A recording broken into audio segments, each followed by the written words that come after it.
Okay, I will try and keep this short and concise, but thank you very much for hiring my services to source a Tokai Hardpuncher for you. So originally we were going to go for one with a maple fretboard.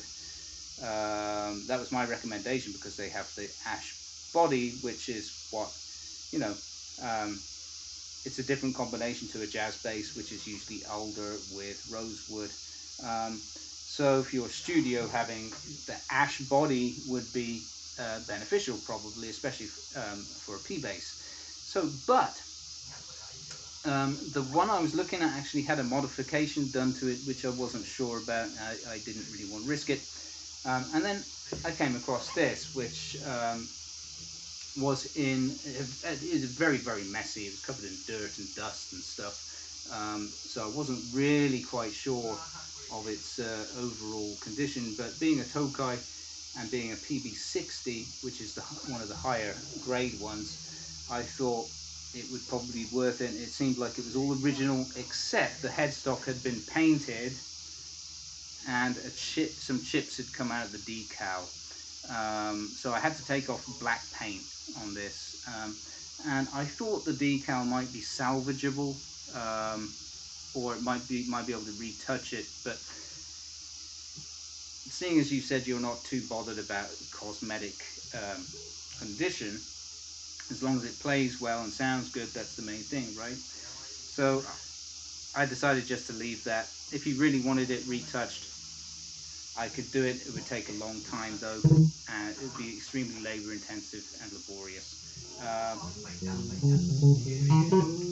But you know, it's set up at 1.5 millimeters, and just it plays absolutely wonderfully.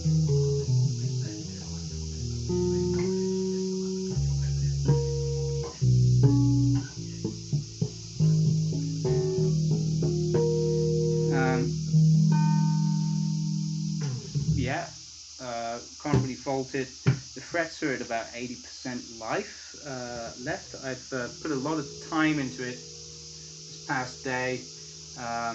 Left the parts cleaning overnight, basically, so the tuning pegs are now nice and shiny. And by the way, those are high grade tuning heads with the torque adjustment. Neck plate's nice and shiny. Bridge is also relatively shiny. And that has the brass saddles for wonderful sustain.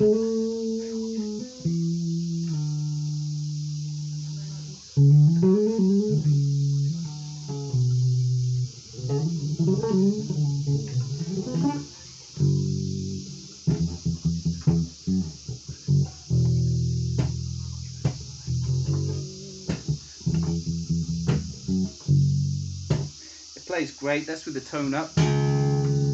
Total range, this is all original, by the way. The circuit's completely original. It's got the original capacitor and everything, original pots, original wiring, and it's all perfectly fine. Need a little bit of resoldering just to make sure the contacts were good. So, but seems to be great.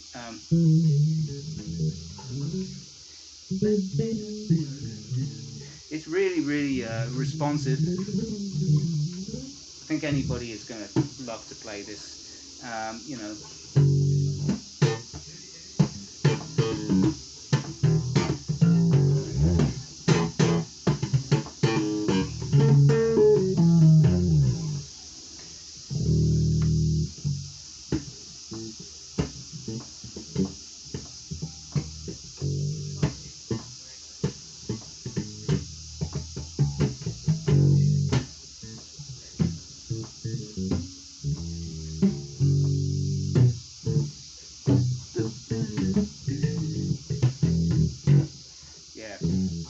Yeah, it's just wonderful. So yeah, again, to reiterate, having the ash body with the rosewood fretboard combination is rare. That's what attracted me to it in the first place. A PB60 with a rosewood fretboard, nice and rare. Yeah, it's just it's a wonderful instrument. So I hope you'll consider that. You know, yes, the decal is half gone. That's a real pity, but the instrument itself is actually in very good condition for its year. You know, it cleaned up pretty good, and the neck is very healthy, and that's the main thing. And you know, it works just great, plays wonderfully. So thanks for checking it out, considering it, and for those of you who are watching and wondering if you can get something similar, follow the link below to find out about my Bass Hunter service. Indeed, I might be able to source you a wonderful vintage Japanese lawsuit era bass, something like that. You know, the other week I sourced a very rare Tokai PB60, which is a couple of models above this. But this is still one of the higher range Tokai. So there you go. Thanks for watching.